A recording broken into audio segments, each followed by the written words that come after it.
It's 2025, and America has become the land of confusion, where the people who think they are fighting fascism are busy building the digital blueprint for it. Authoritarianism is when one group or person demands obedience, limits freedom, and uses coercion to enforce order. Totalitarianism is that on steroids. It's not just control of what you do, but what you think, what you say, what you believe, and even what you can know. So when people fight authoritarianism by cheering for mass censorship, surveillance, blacklist, digital IDs, and approved truth, they're not defeating the disease. They're injecting a stronger strain of it. You can't protect freedom by restricting it. Every time you empower an authority to stop the bad people, you give them the tools to stop anyone. Today, it's the dangerous extremists. Tomorrow, it's you.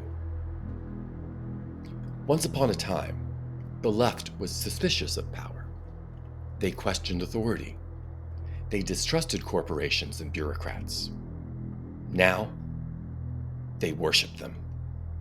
If a man in a lab coat says it, it's gospel. If a government agency posts it, it's truth.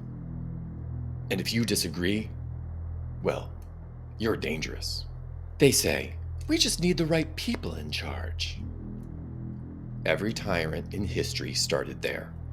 Power corrupts no matter who holds it. Once you build the machinery of total control, it will be used. During COVID, they told us freedom was selfish, that asking questions was dangerous, and they built a world where staying silent was doing your part. They shut down livelihoods, censored voices, and in places like Canada, even froze people's bank accounts for disagreeing. And they called it compassion. The totalitarian regimes of the 20th century didn't start with gulags or secret police. They started with safety measures, with temporary restrictions, with responsible speech. Every so-called utopia built on control ends in catastrophe. Every single time. Fear and moral outrage are easy buttons to push. For the greater good becomes the justification for anything, from censorship to camps.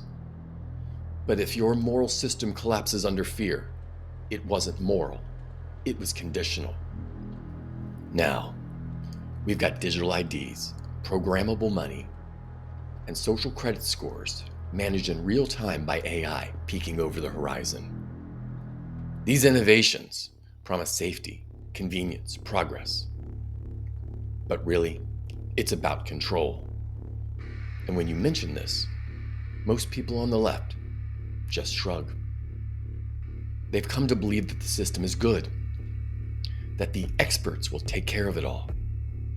The bureaucrats will handle the messy stuff. The technocrats will write the rules, and all we have to do is obey.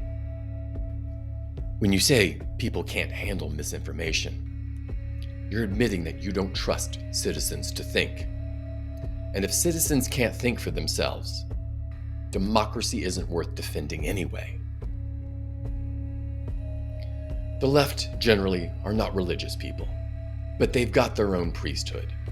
The expert, the academic, the celebrity or talking head. These are the ones who decide what's true, what's moral, what's on the right side of history.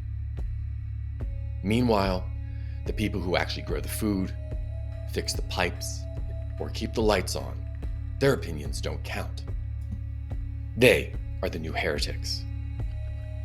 Once you sanctify your politics as the moral truth, anyone who disagrees becomes evil, and evil people don't deserve rights. That's how moral crusades become witch hunts.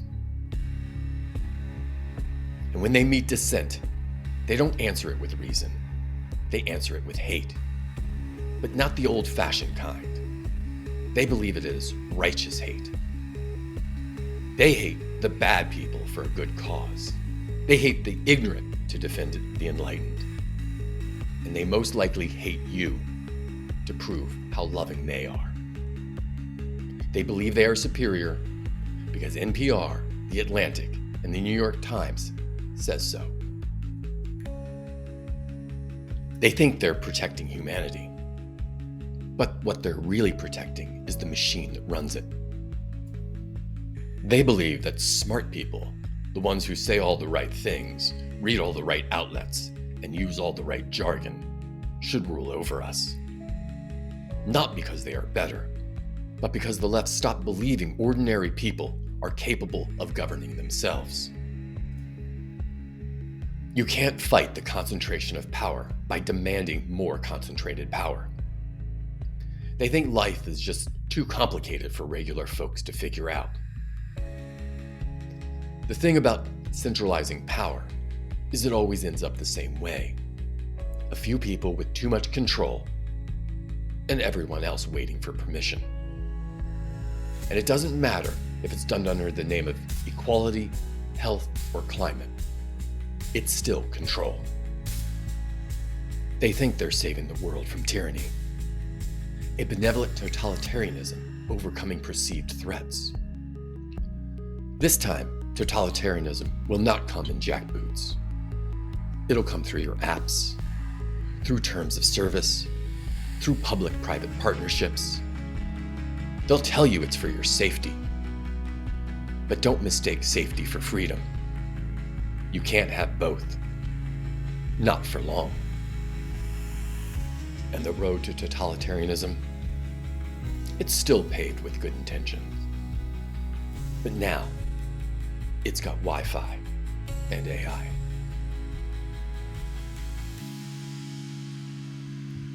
Still, there is an alternative. Join the consciousness revolution.